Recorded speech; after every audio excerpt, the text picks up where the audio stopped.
Hello दोस्तों, नमस्ते। कैसे हैं आप सब। आशा करती हूँ आप सब स्वस्थ होंगे और मस्त होंगे। दोस्तों, मेरा नाम चंदन शर्मा है। मेरे यूट्यूब चैनल टीचिंग बाय चंदन शर्मा में आप सभी का तहे दिल से स्वागत है। तो दोस्तों, डेली की तरह इंपॉर्टेंट करंट अफेयर की क्लास है, तो आप लोग इस वीडियो में लास्ट तक बने रहिएगा और ज़्यादा से ज़्यादा लोगों को शेयर कीजिएगा। बहुत ही इंपॉर्टेंट क्लास है। एनीवन कोई भी एग्जाम की आप प्रिपरेशन कर रहे हैं तो उसके लिए इक्वली मोस्ट इंपॉर्टेंट है। तो आप लोग इस वीडियो को डेली मॉर्निंग में 6:30 बजे करंट अफेयर की डेली इंपॉर्टेंट क्लास चलती है, आप लोग इसको बिल्कुल भी मिस मत कीजिए। ओके, बहुत ही इंपॉर्टेंट क्लास है। मैक्सिमम 15 मिनट्स की वीडियो होती हैं, तो आप लोग इस वीडियो को जरूर अटेंड कीजिएगा। तो चलिए दोस्तों, इसी के साथ हम चलते अपनी मोटिवेशनल शब्द से, जिससे कि हमारे अंदर वो मोटिवेशन आ जाएगा ना, जिससे हम अपनी पढ़ाई को कंटिन्यू जारी रखें। चलिए, ज़िंदगी में एक लंबी उड़ान तो भरना है। ज़िंदगी में एक लंबी उड़ान तो भरना है, चाहे कई बार गिरना पड़े। अपने सपनों को पूरा करना है, चाहे खुद से भी लड़ना पड़े। क्या गजब की लाइन है कि ज़िंदगी में एक लंबी उड़ान तो भरना है, चाहे कई बार गिरना पड़े। अपने सपनों को पूरा करना है, चाहे खुद से भी लड़ना पड़े। तो चलिए दोस्तों, इसी के साथ हम चलते अपने क्वेश्चन की तरफ। मेरा फर्स्ट क्वेश्चन है 53वां दादा साहेब फाल्के पुरस्कार से किसे सम्मानित किया जाएगा। 53वां दादा साहेब फाल्के पुरस्कार से किसे सम्मानित किया जाएगा। ऑप्शन ए है वहीदा रहमान, ऑप्शन बी है वैजंती माला, ऑप्शन सी है बीना राय, ऑप्शन डी है माधुरी दीक्षित।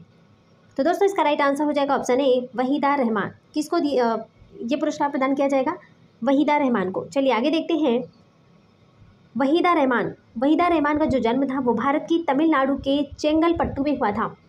वहीदा रहमान का जो जन्म था वो भारत के तमिलनाडु के चेंगलपट्टू में हुआ था। यह भारतनाट्यम नृत्य की नृत्यांगना भी रही थी।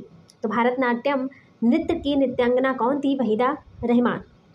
वहीदा रहमान ने अपने करियर की शुरुआत साउथ सिनेमा की फिल्म रुजुलू मराई से की थी और सीआईडी वहीदा रहमान की पहली हिंदी फिल्म थी। सीआईडी वहीदा रहमान की पहली हिंदी फिल्म थी। नेक्स्ट देखते हैं। इसके बाद उन्होंने बॉलीवुड की कई चर्चित फिल्में जैसे कि गाइड, प्यासा, कागज के फूल और चौदहवीं का चांद आदि में भी इन्होंने अभिनय किया। वहीदा रहमान को कला के क्षेत्र में भारत सरकार के द्वारा 1972 में पद्मश्री और 2011 में पद्म भूषण से सम्मानित भी किया गया था। अब बात करते हैं दादा साहब फाल्के पुरस्कार के बारे में। तो ये दादा साहब फाल्के पुरस्कार है क्या? तो दोस्तों, भारत सरकार की ओर से सिनेमा जगत में दिया जाने वाला एक वार्षिक पुरस्कार है। भारत सरकार की ओर से सिनेमा जगत में दिया जाने वाला एक वार्षिक पुरस्कार है, जिसका नाम है दादा साहब फाल्के पुरस्कार।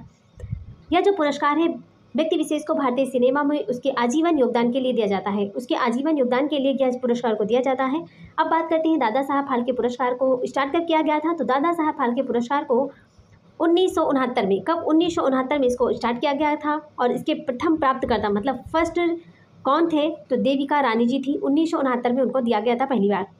52वां जो 52 नंबर का जिसे दिया गया है वो कौन थे? तो आशा पारेख जी थी। आशा पारेख जी थी जिनको 52 नंबर्स का दादा साहब फाल्के पुरस्कार से नवाजा गया था। चलिए आगे देखते हैं दोस्तों। नेक्स्ट क्वेश्चन है हमारा कि 5वें विश्व कॉफ़ी सम्मेलन WCC का आयोजन कहाँ किया गया है। पांचवें विश्व कॉफ़ी सम्मेलन WCC का आयोजन कहाँ प्रारंभ हुआ है। ऑप्शन ए है बेंगलोर कर्नाटक, ऑप्शन बी है ईटानगर अरुणाचल प्रदेश, ऑप्शन सी है गुवाहाटी असम, ऑप्शन डी है कोहिमा नागालैंड। इसका राइट आंसर हो जाएगा दोस्तों ऑप्शन ए बेंगलोर कर्नाटक में। नेक्स्ट देखते हैं। ये जो कार्यक्रम है कॉफ़ी बोर्ड, वाणिज्य और उद्योग मंत्रालय और ICO द्वारा संयुक्त रूप से आयोजित किया जा रहा है। यह पहली बार है जब एशिया के किसी देश में विश्व कॉफ़ी सम्मेलन WCC किया था। 5वें विश्व कॉफ़ी सम्मेलन WCC का ब्रांड एम्बेसडर टेनिस खिलाड़ी रोहन बोपन्ना को बनाया गया था। किसको? रोहन बोपन्ना को। और 5वें विश्व कॉफ़ी सम्मेलन WCC का विषय क्या था? तो WCC 5वें विश्व कॉफ़ी सम्मेलन WCC का विषय क्या? मोस्ट इंपॉर्टेंट है दोस्तों, ये बहुत ही ज़्यादा इंपॉर्टेंट है। इसकी थीम थी sustainability through circular economy and regenerative agriculture.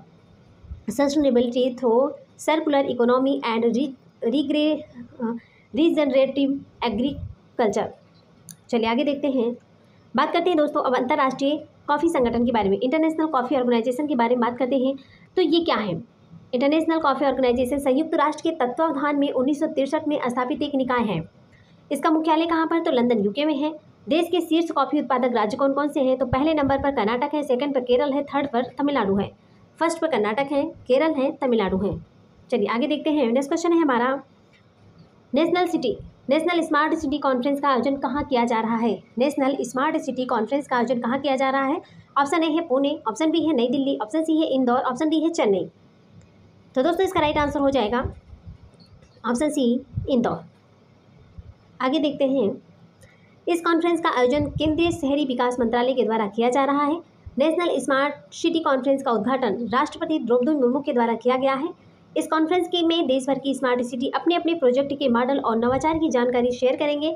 साथ ही स्मार्ट सिटी के तहत अच्छा काम करने वाले लोगों को भी सम्मानित किया जाएगा। आगे देखते हैं, इस सम्मेलन के दौरान 66 श्रेणियों में भारत के प्रमुख शहरों को इंडिया स्मार्ट सिटी पुरस्कार 2022 प्रदान किए जाएंगे। कितने लोगों को 66 श्रेणियों में भारत के प्रमुख शहरों को इंडिया स्मार्ट सिटी पुरस्कार 2022 पुरस्कार प्रदान किए जाएंगे? Best national smart city category में मध्य प्रदेश के इंदौर को प्रथम पुरस्कार, गुजरात की सूरत को दूसरा पुरस्कार और उत्तर प्रदेश के आगरा को तीसरा पुरस्कार प्रदान किया जाएगा। तो फर्स्ट किसको मिलेगा? फर्स्ट इंदौर को, सेकंड गुजरात की सूरत शहर को और उत्तर प्रदेश के आगरा को तीसरा पुरस्कार दिया जाएगा। चलिए आगे देखते हैं दोस्तों, स्मार्ट सिटी मिशन को लागू करने के मामले में मध्य प्रदेश के सर्वश्रेष्ठ राज्य का पुरस्कार दिया जाएगा, जबकि तमिलनाडु ने दूसरा स्थान हासिल किया है। राजस्थान और उत्तर प्रदेश संयुक्त रूप से तीसरे स्थान पर हैं। इससे पूर्व इंदौर में जनवरी में 17वें प्रवासी भारतीय सम्मेलन का आयोजन भी किया गया था। तो इससे पूर्व में क्या हुआ था? इससे पूर्व में जनवरी में 17वें प्रवासी भारतीय सम्मेलन का आयोजन भी किया गया था।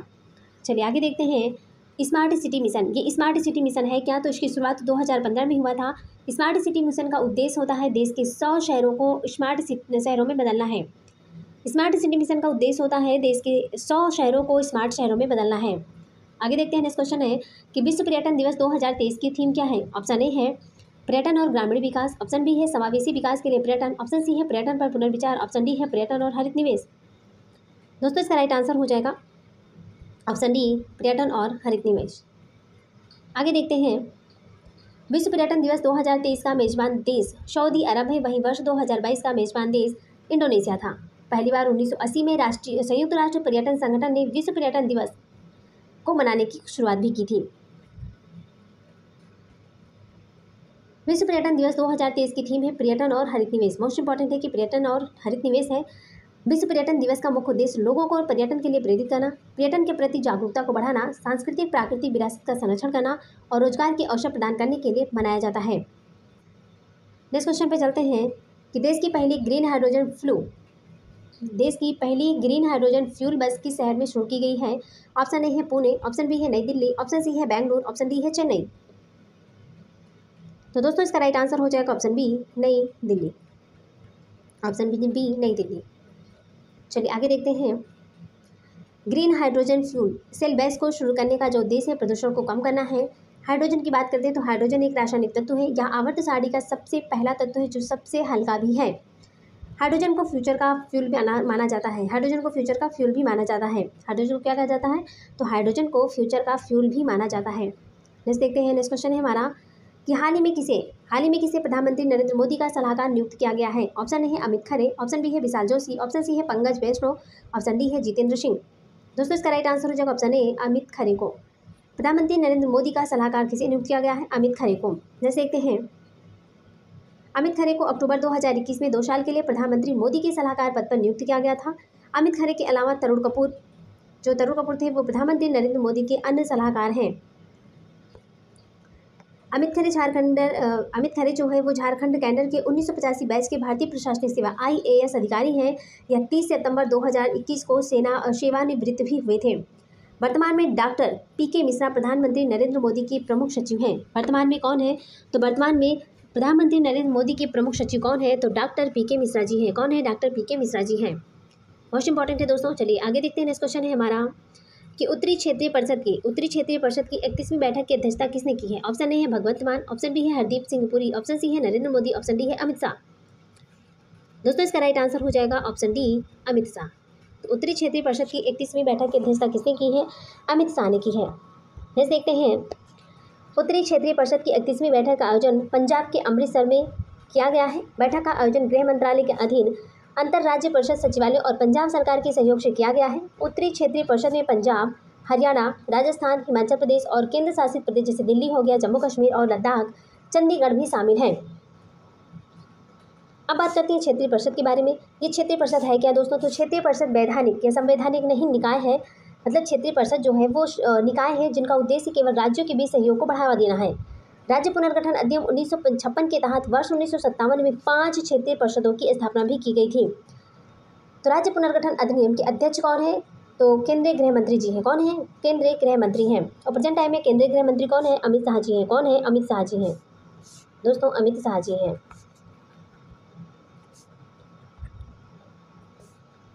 चलिए आगे देखते हैं। नेक्स्ट क्वेश्चन है हमारा कि हाल ही में भाभा परमाणु अनुसंधान केंद्र PARC का निदेशक किसे बनाया गया है? ऑप्शन ए है विवेक भासीन, ऑप्शन बी है केवल चंद्रा, ऑप्शन सी है अजीत मोहंती, ऑप्शन डी है जयंत सिन्हा। तो दोस्तों इसका राइट आंसर हो जाएगा ऑप्शन ए विवेक भासीन। कौन है? विवेक भासीन। भाभा परमाणु अनुसंधान केंद्र PARC का निदेशक किसे बनाया गया है? विवेक भासीन को। आगे देखते हैं दोस्तों। विवेक भासीन को अजीत कुमार मोहंती के स्थान पर नियुक्त किया गया है, क्योंकि मई 2023 में अजीत कुमार मोहंती को परमाणु ऊर्जा आयोग का अध्यक्ष नियुक्त किया गया था। तो परमाणु ऊर्जा आयोग का अध्यक्ष कौन है? विवेक भासीन है। किसके जगह पर इनको नियुक्त किया गया है? तो अजीत कुमार मोहंती के स्थान पर विवेक भासीन को नियुक्त किया गया है। चलिए आगे देखते हैं दोस्तों। भाभा परमाणु अनुसंधान केंद्र क्या है? तो यह भारत सरकार के परमाणु ऊर्जा विभाग के अंतर्गत नाभिकीय विज्ञान और अभियांत्रिकी से संबंधित नाभिकीय अनुसंधान केंद्र है। इसकी स्थापना 1954 को हुई है और ये स्थित कहाँ पर है? तो मुंबई के महाराष्ट्र में स्थित है। भारत में महाराष्ट्र के मुंबई में है, महाराष्ट्र के मुंबई में। महाराष्ट्र के अंतर्गत ही मुंबई आता है, ना कि मुंबई के अंतर्गत महाराष्ट्र आता है। ठीक है, तो महाराष्ट्र के अंतर्गत ही महाराष्ट्र एक स्टेट है और इसी के अंतर्गत इसकी कैपिटल है मुंबई। तो भारत में परमाणु कार्यक्रम के जनक कौन है? तो भारत में परमाणु कार्यक्रम के जनक है डॉक्टर होमी जहांगीर भाभा जी हैं। कौन है? Doctor Homi Jahangir Bhabha. Most important question है यहाँ पर, ये फैक्ट पूछा जा सकता है स्टैटिक जीके में। ठीक है, चलिए आगे देखते हैं। नेक्स्ट क्वेश्चन है हमारा कि बुक नेशन कॉलिंग किसके द्वारा लिखी गई है? ये जो बुक है नेशन कॉलिंग किसके द्वारा लिखी गई है? ऑप्शन ए है सोनल गोयल, ऑप्शन बी है कविता मुखर्जी, ऑप्शन सी है नेहा त्रिपाठी, ऑप्शन डी है मीनाक्षी सिंह है। तो दोस्तों इसका राइट आंसर हो जाएगा option A Sonal Goyal. Book जो है नेशन कॉलिंग किसके द्वारा लिखी गई है? सोनल गोयल के द्वारा। आगे देखते हैं। Book nation calling UPSC civil सेवा परीक्षा से संबंधित जानकारी के साथ परीक्षा में सफल होने के लिए आवश्यक ज्ञान रणनीतियों के बारे में भी बताया गया है, इसलिए इस बुक को सब लोग जरूर पढ़िएगा, बहुत ज़्यादा इंपॉर्टेंट है। आगे देखते हैं। अब जो भी चर्चित बुक है, जो भी इंपॉर्टेंट चर्चित बुक है उसको देख लेते हैं। जिसे रिंग साइड डॉक्टर विजय दर्दा की बुक है रिंग साइड। और अवतार सिंह भसीन की पुस्तक है नेहरू तिब्बत एंड चाइना। वहीं पर बात करते हैं शांतनु गुप्ता की बुक है अजय टू योगी आदित्यनाथ। शशि थरूर की पुस्तक का नाम है अम्बेडकर ए लाइफ शशि थरूर की पुस्तक है। और made in India 75 years of vision and enterprise, इसके राइटर कौन है? अमिताभ कांत जी है। तो जो भी इंपॉर्टेंट ये अदर फेमस बुक जो है ना दोस्तों, ये बहुत ही ज़्यादा इंपॉर्टेंट है, आप इसको नोट डाउन कर लीजिएगा, बहुत ही ज़्यादा इंपॉर्टेंट है। यहाँ से क्वेश्चन स्टैटिक जीके में पूछे जाएंगे। चलिए आगे देखते हैं। नेक्स्ट क्वेश्चन है हमारा कि हाल ही में किस राज्य के द्वारा मुख्यमंत्री ग्रामीण आवास न्याय योजना की शुरुआत की गई है? ऑप्शन ए है मध्य प्रदेश, ऑप्शन बी है छत्तीसगढ़, ऑप्शन सी है केरल, ऑप्शन डी है महाराष्ट्र। तो दोस्तों इसका राइट आंसर हो जाएगा ऑप्शन बी छत्तीसगढ़। नेक्स्ट देखते हैं। इस योजना का उद्देश्य बेघरों और ग्रामीण इलाकों में कच्चे मकानों में रहने वाले परिवारों को वित्तीय सहायता प्रदान करना है। ग्रामीण आवास योजना के तहत प्रथम चरण में राज्य के 47,090 आवासहीन परिवारों को शामिल किया गया है। आगामी वर्षों में इस योजना के अंतर्गत कुल 10.67 लाख परिवारों को इस योजना में शामिल भी किया जाएगा। तो दोस्तों यहाँ पर हमारी डिटेल करंट अफेयर की क्लास जो थी समाप्त होती है। आज की जो इंपॉर्टेंट क्लास थी थ्योरी क्लासेस, उसको हमने यहाँ पर समाप्त किया। अब हम कल के क्वेश्चन का फटाफट रिवीजन कर लेते हैं दोस्तों। चलिए मेरा फर्स्ट क्वेश्चन है 19वें एशियाई गेम्स का पहला स्वर्ण पदक भारत ने किस खेल में जीता है? इसका राइट आंसर हो जाएगा निशानेबाजी में। कर्मा पर्व या करम पूजा किस राज्य का प्रमुख पर्व है? इसका राइट आंसर हो जाएगा झारखंड में। नेक्स्ट क्वेश्चन है कि एक्सरसाइज युद्धाभ्यास किन 2 देशों के मध्य किया जाएगा? इसका राइट आंसर हो जाएगा भारत और अमेरिका के बीच में। देश में पहली bike racing championship MotoGP Bharat किसने जीता है? इसका राइट आंसर हो जाएगा मार्को बेचिची। हर साल अंत्योदय दिवस किस दिन मनाया जाता है? इसका राइट आंसर हो जाएगा 25 सितंबर को। हाल ही में जियोर्जियो नेपोलिटानो का निधन हो गया। वह किस देश के पूर्व राष्ट्रपति थे? इटली के। नेक्स्ट क्वेश्चन है 19वें एशियाई गेम्स में महिला क्रिकेट टीम ने कौन सा पदक जीता है? इसका राइट आंसर हो जाएगा स्वर्ण पदक। चर्चित ओसिरिस एस्ट्रोनॉट मिशन का संबंध किस अंतरिक्ष संस्था से? इसका राइट आंसर हो जाएगा नासा से। भारत ड्रोन शक्ति 2023 का आयोजन कहाँ किया जा रहा है? इसका राइट आंसर हो जाएगा उत्तर प्रदेश। सीएम सिलेबेट कार्यक्रम की शुरुआत किस राज्य सरकार के द्वारा की गई है? इसका राइट आंसर हो जाएगा मेघालय। तो चलिए तो दोस्तों यहाँ पर हमारे क्वेश्चन समाप्त होते हैं। Thanks for watching. दिल से बने रहने के लिए। दोस्तों अगर आप हमारे चैनल पर पहली बार विजिट कर रहे हैं तो प्लीज़ दिल से लाइक कर दीजिएगा, दिल से कमेंट कर दीजिएगा और दिल लगाकर शेयर कीजिएगा, जिससे दूसरों को भी बेनिफिट मिल सके। और दोस्तों अगर आप हमारे चैनल पर पहली बार विजिट कर रहे हैं, पहली बार हमें सुन रहे हैं तो प्लीज़ चैनल को सब्सक्राइब कर दीजिएगा, बेल आइकन को जरूर प्रेस कर दीजिएगा, जिससे नेक्स्ट नोटिफिकेशन आप तक जरूर पहुँचे। तो चलिए दोस्तों इसी के साथ हम मिलते हैं नेक्स्ट वीडियो में। तब तक के लिए bye bye, take care, see you.